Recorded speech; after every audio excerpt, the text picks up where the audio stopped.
wish I was a better writer. I wish I was a better speaker. I really wish I was a better musician, and I could probably continue that list for a while. Do you ever wish you could be really good at something, like so good?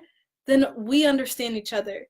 And as I was thinking up this long list of things I was unsatisfied with and even things I felt unqualified for, I heard this little voice say, define better writer. Define better speaker.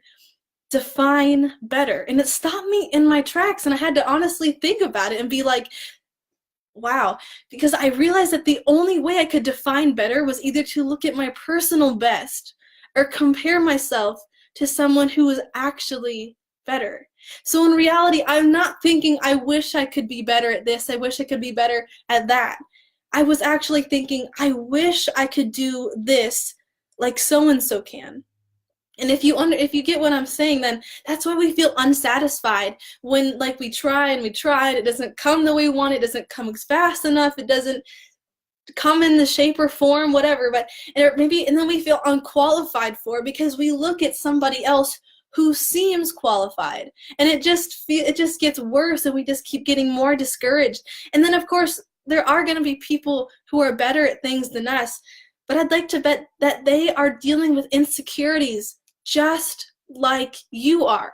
Or they've learned to conquer that voice in the back of their head that says they're not good enough and they can't be better. That they can only compare themselves.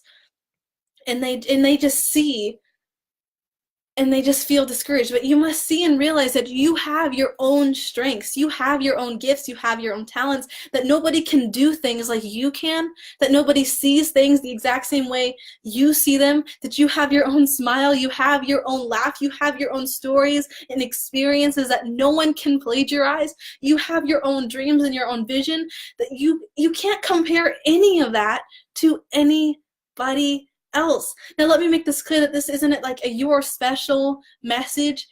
It's a wake-up call that you can't hit the snooze button on today.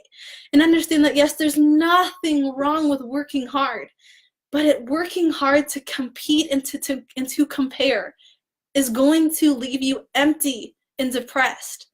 Comparison is the thief of joy. And if we continually compare ourselves to what we see or what we even think we're seeing, all we're going to do is let our joy be stolen.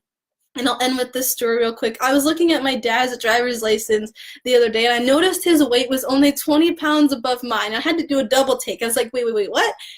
And then I did the math again, and I'm like, okay, I know I'm not heavy. I know this, I know that.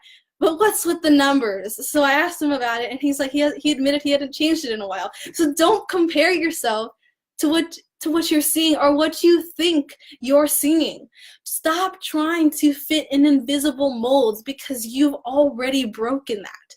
So own that fact.